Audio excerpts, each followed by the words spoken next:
Hello everybody, David Paul with you in the KHOU 11 Weather Center with your Wednesday evening Atlantic tropical update and much more.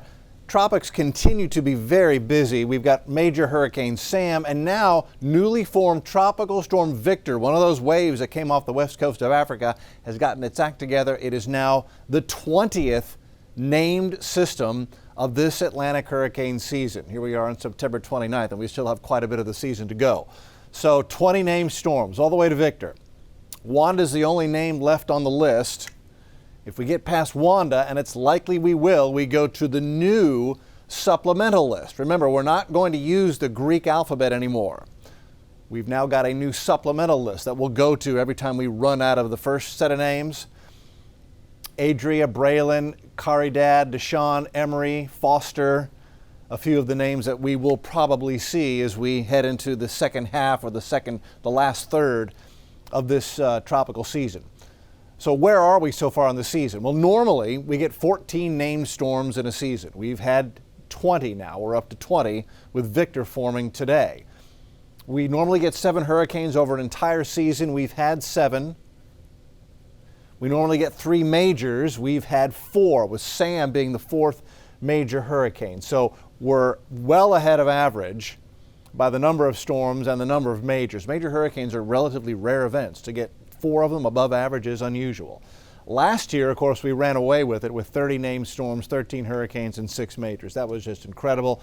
The forecast was for 18 named systems, so we're already 2 ahead of the forecast, the updated forecast from Colorado State University.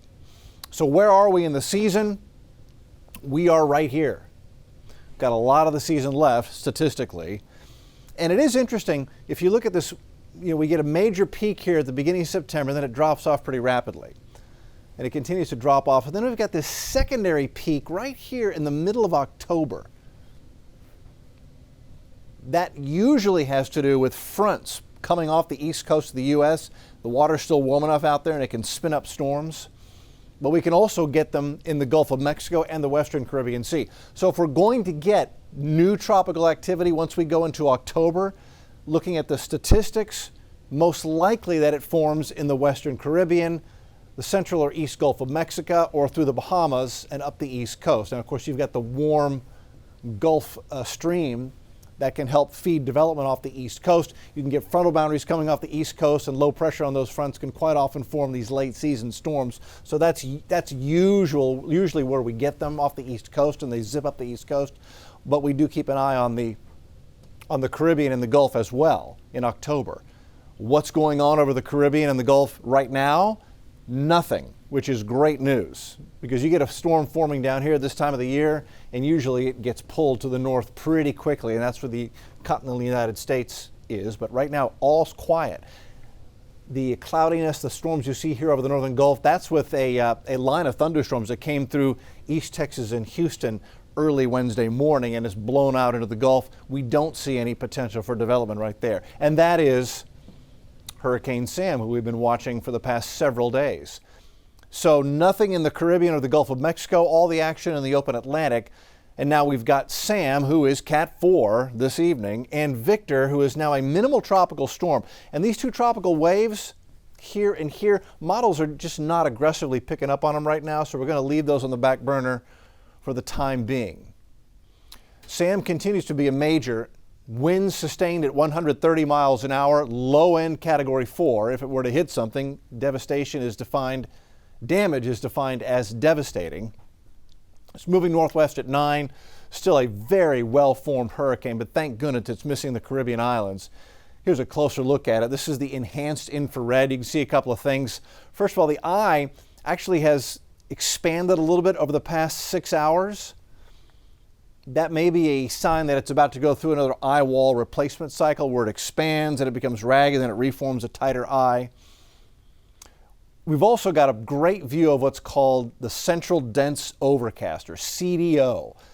That's when you get this solid layer of cloud cover, very uniform, all the way around the center of the storm. That CDO is a sign of a very well-formed hurricane in an unsheared environment, and that is clearly what we've got here. When you get a Cat 4 hurricane, it's got to be unsheared and very well-defined.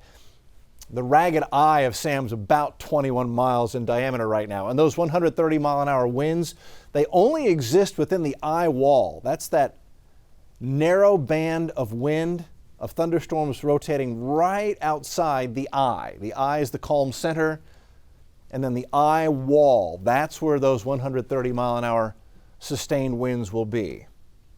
Always the strongest winds in the hurricane, right outside the eye in what's called the eye wall. Going to the top of the atmosphere, water vapor tells the story of the top of the storm.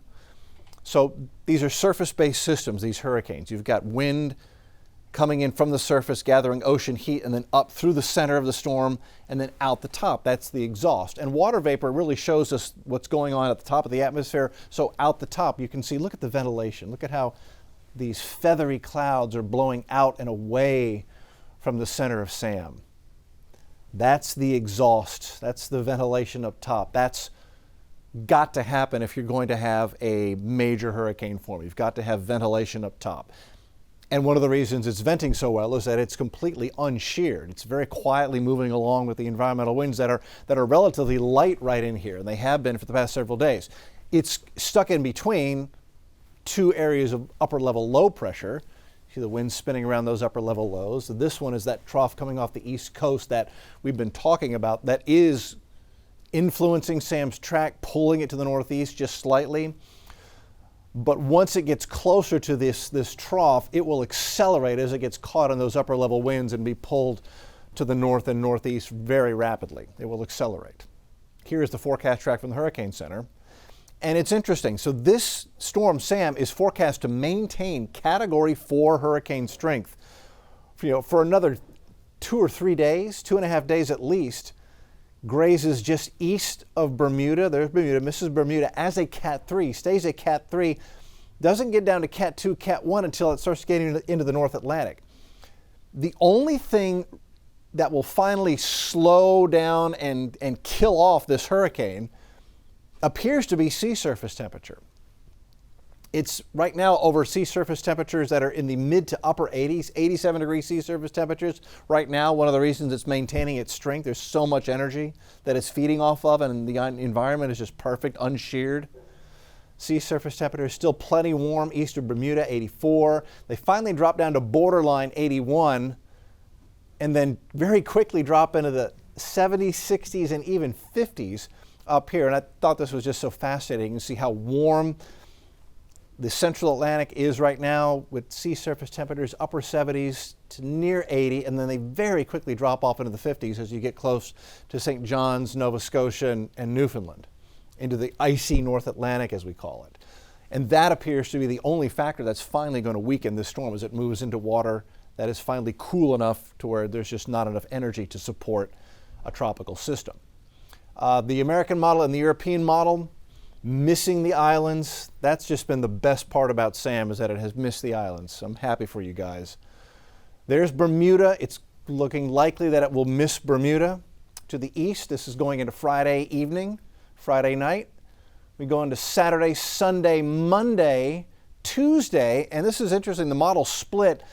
The American model has a weakening but still strong low pressure area off the coast of Newfoundland. That's a gusty north wind Monday, Tuesday across Newfoundland. And then it still sits there slowly weakening over that cooler water, while the Euro still has a tropical entity further south, not moving much as we head into Wednesday. That's where we stand with Sam. This is now Victor, who is a tropical storm. Here's the west coast of Africa. The wave came off a day and a half ago and is in an environment where we've got pretty good conditions for strengthening. We go to the sol layer, and you can see there is some dust, some Saharan air layer being entrained into this system as it's trying to develop. A whole lot of dust came off of that last tropical wave.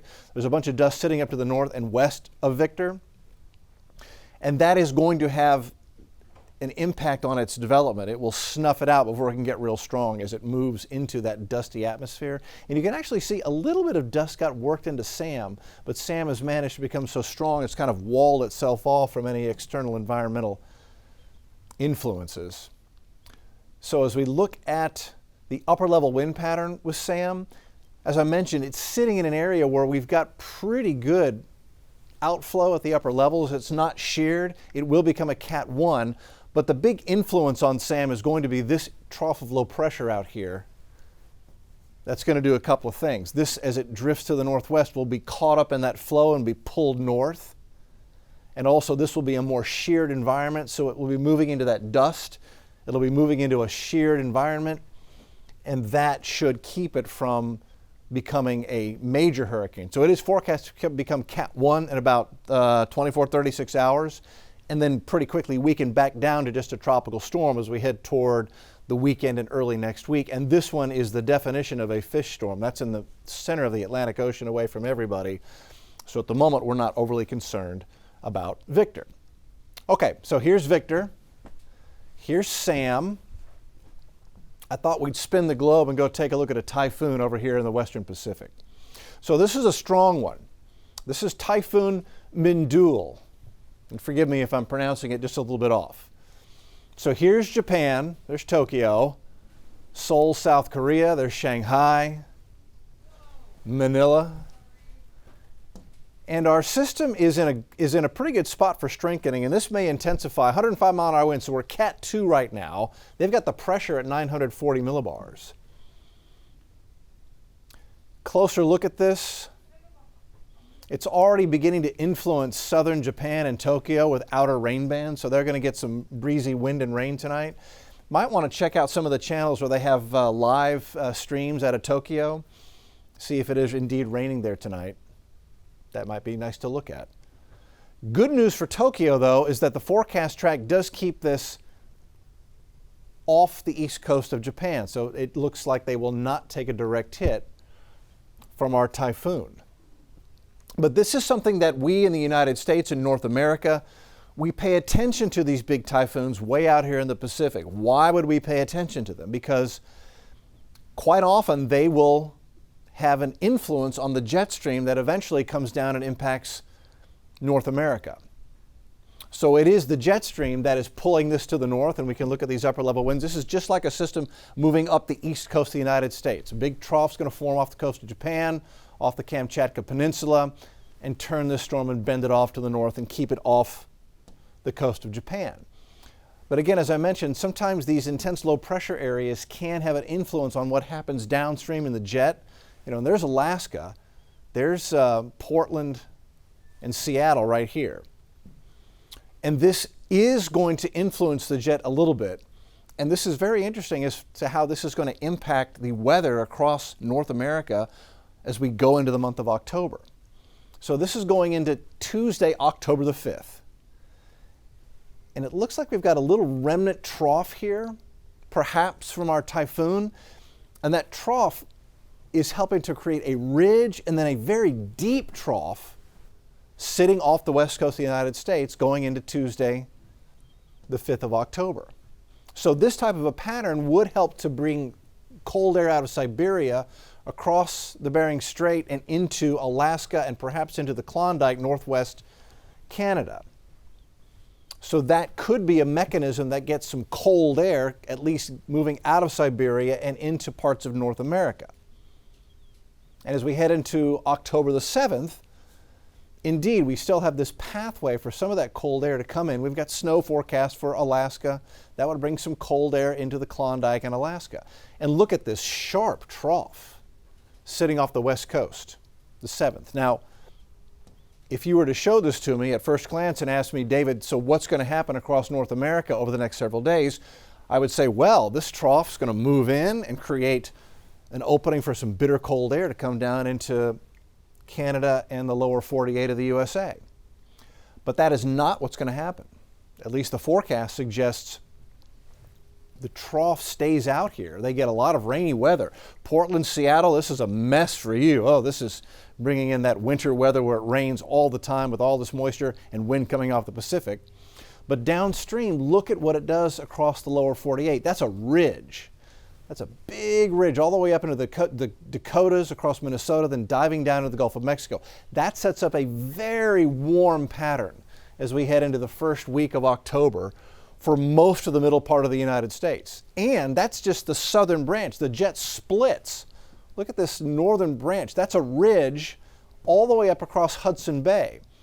You've heard about the Hudson Bay low. Well, that'll be the Hudson Bay Ridge. That is an unusually warm pattern for the central part of Canada. And this would be a continuation of an unusual warm pattern that is in place right now. These are current temperatures. Fargo, North Dakota is almost 80 degrees. What time is it? It's 8:30 Central Time as I'm recording this right now. So this is in the evening, the sun's down. It's still in the 70s across a big chunk of South Central Canada. Churchill's at 48, Yellowknife's at 46. I mean, that's like springtime weather in many places across Canada.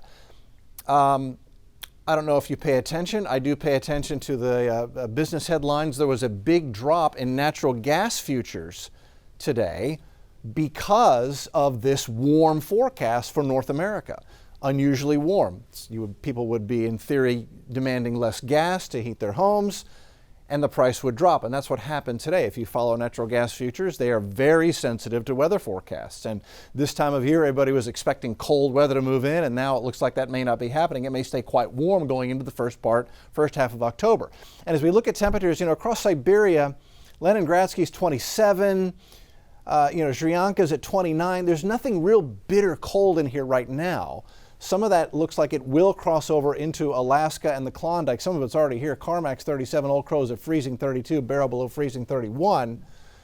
But that's not bitter cold. And you saw the jet stream pattern. It looks like what does come across is going to stay bottled up here and not be released down into the central Canada and the lower 48, at least through the first couple of weeks of October. At least that's what the computer models are suggesting. So very busy, interesting time across the planet as we change seasons. Tropics stay unusually busy. Leave your comments. I read them. Thank you for leaving them. Let me know what you want to see. Let me know what you want more of. And we'll see you again tomorrow for another update.